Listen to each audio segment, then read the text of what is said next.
She stood in front of my gate, You cannot papers do in this. hand, This is my screaming property. loud enough for the whole street to These legal hear. papers say otherwise. You're trespassing. You don't belong here. I'm suing you for violating HOA rules.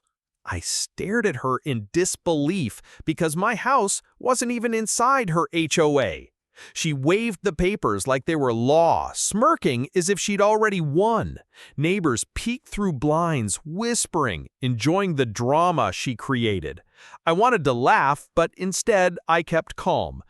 "Karen," I said slowly, "you're wasting your time." Her eyes narrowed. "No, I'm taking everything. You'll regret moving here." She stormed off, and that was the moment I knew.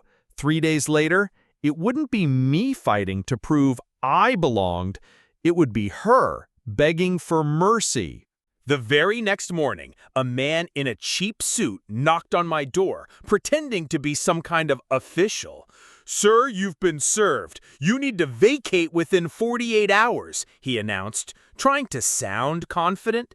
I glanced at the so-called legal notice, full of typos, no court stamp, just Karen's handwriting disguised as authority. She even forged a fake HOA seal at the bottom. My blood boiled, but I didn't show it. Instead, I asked, "And what law exactly gives you power here?" He froze, stammered, and walked away fast. From my porch, I watched him get into Karen's car. She thought she'd humiliate me, but she had no idea I was already preparing the paperwork that would turn her entire HOA upside down. 2 days later, Karen doubled down. She dragged 2 security guards with her, puffing herself up like a queen. "These men will remove you if you don't leave today," she barked, loud enough for everyone outside to hear. The guards looked uneasy, clearly hired from some mall job, but Karen kept pointing at me like I was a criminal. "You're stealing our HOA's peace, and I'll have you thrown out," she shouted. I leaned against my porch rail, calm as ever. "Funny," I said, "because this property isn't under your HOA's jurisdiction, and you're trespassing." She laughed, waving her phone. "Tell it to the judge. By tomorrow, you'll be gone." What she didn't know was that while she staged her circus outside, I had been meeting with my attorney inside. The paperwork was already filed, and by the next sunrise, it wouldn't be me in front of a judge, it would be her HOA fighting for survival. On the 3rd day, she strutted back with her papers, a smug smile plastered on her face. "Court date is set," she bragged, "and once the judge sees this, you'll be paying fines for every single day you've been here." She slapped the documents onto my porch table like she was delivering a death sentence. I opened the folder slowly, pretending to read with concern, but inside, I almost laughed.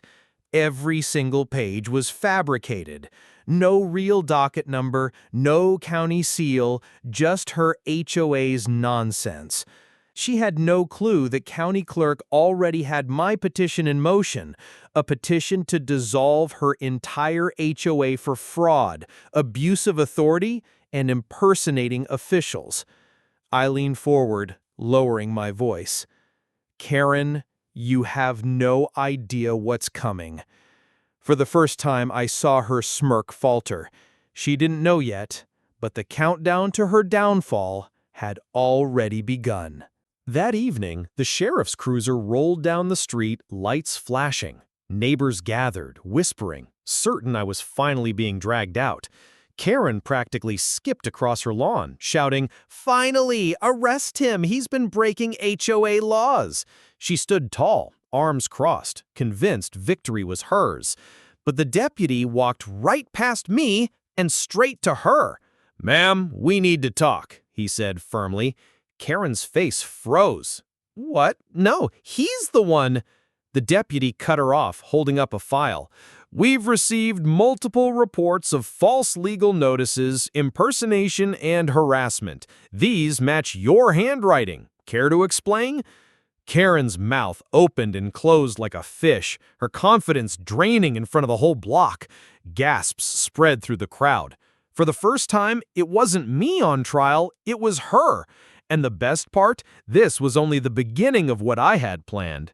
The next morning, word spread like wildfire. Karen had spent the night at the county office, screaming that it was all a mistake. But by sunrise, the truth was public.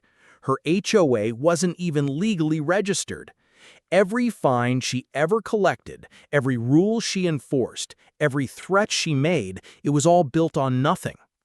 I stood on my porch, sipping coffee, as neighbors crowded around with questions. Some looked angry, realizing they'd paid her thousands over the years. One man muttered, "She made me repaint my whole house for no reason."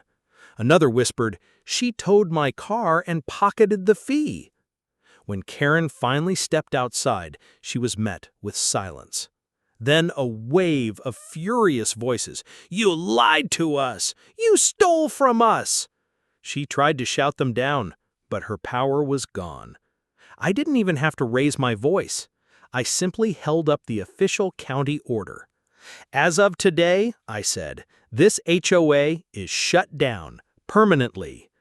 The street erupted, not in anger, but in relief. Karen's empire had just collapsed. Karen's face turned red as the crowd surrounded her, demanding answers. She waved her hands frantically, shouting, "You don't understand! I was protecting the neighborhood!" But no one bought it anymore. Even the guards she had hired earlier backed away, shaking their heads. I stepped closer, holding the final document in my hand. "Karen, you sued me for living outside your HOA, and now, because of your greed, there is no HOA left to hide behind." Her eyes darted around, searching for someone, anyone, to defend her. No one did. Then came the final blow. A county officer pulled up, walking straight toward her with cuffs ready. "Ma'am, you're under arrest for fraud, harassment, and impersonation of a government body." Gasps rippled through the neighbors as Karen screamed, "This is my neighborhood! You can't do this to me!" The officer didn't flinch. Not anymore. He clicked the cuffs on her wrists. And just like that, the woman who once ruled the block with fake authority was dragged into the back of a police cruiser, powerless. I looked at the crowd and said calmly, "I didn't fight to protect my land just for someone like her to steal it. This is America. We stand up to bullies." The cheers that followed told me everything. Justice wasn't just served, it was celebrated. The neighborhood was never the same after that day. For the first time in years, people walked their dogs without fear of some ridiculous violation. Kids rode bikes freely, no longer chased by Karen's clipboard threats. Neighbors smiled at each other instead of hiding behind blinds. One older man shook my hand firmly. "Son, you saved this whole street. We were all too scared to stand up to her." A young mom with tears in her eyes whispered, "She fined me for having a stroller on my porch. Thank you for ending this." I just nodded, keeping my voice steady. No one should live in fear of a fake authority. We all deserve freedom on our own land. That night, as I sat on my porch watching the sunset, the silence felt different, peaceful, earned. Karen's shadow was gone, and the neighborhood finally belonged to the people again. I took a deep breath, a quiet smile forming. "She tried to break me with a lawsuit," I murmured, "but instead, I broke her entire kingdom." And with that, the chapter closed, not with anger, but with freedom, justice, and the kind of peace that only comes when a bully is finally defeated. Weeks later, the story made headlines. Local news cameras rolled through the neighborhood, interviewing families who had been trapped under Karen's fake HOA empire. One by one, people shared their stories. Cars towed, bogus fines, threats that kept them silent. The anchor looked shocked on live TV. All this, and she never had legal authority? I stood a little off to the side, arms crossed, watching the truth spread. My phone buzzed nonstop, texts from strangers thanking me, veterans saluting me, lawyers asking for details. But the message that hit hardest came from a neighbor who slipped a note into my mailbox. It read, "You didn't just free us, you reminded us what it means to stand up for our rights." That night, sitting on my porch, I thought back to the moment Karen waved those fake papers in my face. She thought she could scare me into silence. Instead, she exposed herself and gave me the chance to end her reign forever. I raised my glass quietly to the flag waving above my porch. This land is mine. This freedom is ours, and no fake HOA will ever take that away. For the first time in a long time, it finally felt like home. Months later, the ripple effect of Karen's downfall was still being felt. The county launched a full audit into other HOAs, uncovering layers of corruption that had gone unchecked for years. What started as her fake lawsuit had cracked open a system that many thought was untouchable. One evening, a reporter called me directly. "People are calling you the man who took down the HOA scam," she said. I chuckled softly. "I'm no hero. I just refuse to be bullied." But deep down, I knew it was bigger than that. Karen's greed had triggered something much larger than either of us could have imagined. At a town meeting weeks later, the mayor shook my hand in front of the community. "You reminded us," he said, his voice steady, "that property rights and freedom aren't privileges, they're promises, and promises must be defended." The room erupted in applause, not for me alone, but for every neighbor who had suffered in silence until someone finally pushed back. As I walked home under the streetlights, I couldn't help but smile. Karen tried to strip me of my home, and instead, she lost her throne, her reputation, and her power. This land, I whispered to myself, was never hers to control, and now it never will be again.